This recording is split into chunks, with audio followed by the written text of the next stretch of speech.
Ele é cruel. Você foi sentindo isso ao longo da vida ou nas fases que você, né, que você teve toda essa bajulação, esse auge? Todas as vezes que eu tive altos e baixos, eu experimentei o pedaço de baixo. Sim. O pedaço de baixo. Que é natural. Aí você tem que fazer um grande esforço. Evoluir, né? Porque às vezes você também estava fútil em algum momento da sua vida. E criar coisas alternativas. Você não pode também bater na mesma tecla eternamente, porque as coisas mudam. Sim. Eu, por exemplo, na época que tinha a coluna, também tinha uma agência de comunicação, que deu também muito certo e me servia de resguardo. Eu pensava assim, o dia que eu cair do cavalo, eu não dependo da coluna para viver. Eu tenho uma empresa... Você empreendeu paralelo. Eu tenho uma empresa com 40 funcionários que vai me dar o ganha-pão. Eu tô assim com o podcast. Mais ou menos. Não quero depender só de uma empresa. Eu espero que esse seja o resultado para você. Sim, é bom não depender, né? Mas eu usava, para fazer comunicação e até um pouco de relações públicas, nesta agência que eu tive durante muitos anos e que foi colocada igualmente durante muito tempo em primeiro lugar num ranking desse tipo de empresas de comunicação, feito anualmente pela Gazeta Mercantil, um jornal da época, que também teve tão baixo, alto de baixo, que quebrou. Né? Eu usava nos releases da agência o mesmo espírito da coluna. Quer dizer, tinha de ter sempre um fato, um acontecimento, alguma coisa, que quando o jornalista recebesse a comunicação, hoje, antigamente tinha uma coisa chamada telex, você não sabe o que é, depois teve uma coisa chamada fax letter, depois hoje tem... Tipo telegrama, não? Não. Telex era uma máquina gigantesca que fazia... Então, corria uma fitinha assim, e nessa fitinha vinha escrito o que a pessoa no Japão estava batucando num teclado desse tamanho. Nossa, a minha mãe deve saber, porque a minha mãe nasceu junto com você, né? Você sabe, né? Então, minha mãe é de 43. Não é que você usava direto isso, você tinha de pegar essa fitinha e traduzir num texto, num outro dinossauro. A máquina de escrever. Nossa, parece que era outra vida, né? Era essa a sua mesma vida. Eu tenho uma máquina de escrever no meu escritório. Há algum tempo atrás entrou um garoto, filho de um amigo meu, que tem uns 19 anos.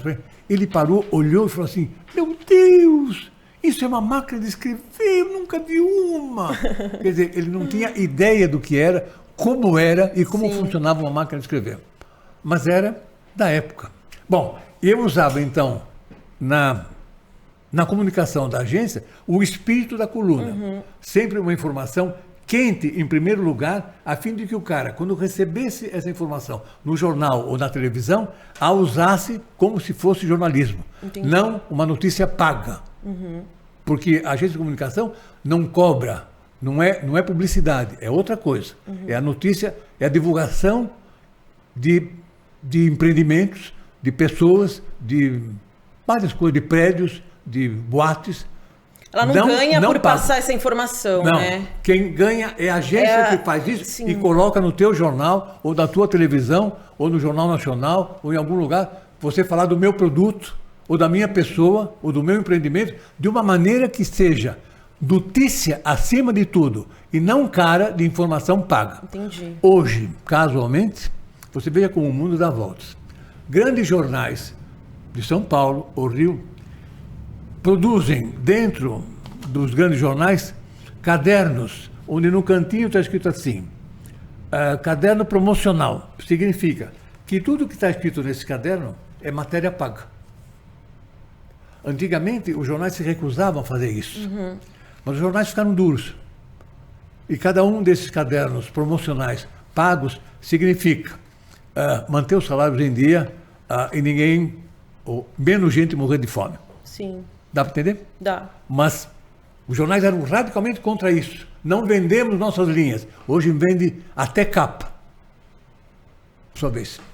Perdeu muito a essência, né, também. Ele teve que correr atrás de dinheiro, assim, Claro. não era mais a raiz do quando foi inventado o jornal. Você pega a Veja, que já chegou a vender 1 milhão de exemplares por semana. 1 milhão de exemplares por semana.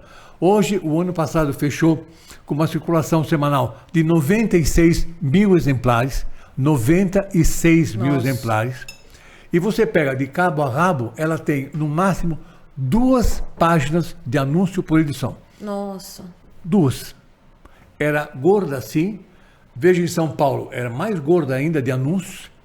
Hoje, veja em São Paulo, não tem nenhum anúncio. Nenhum. A sobrevivência é a venda do jornal impresso na banca ou por assinatura. Ô, Giba, como que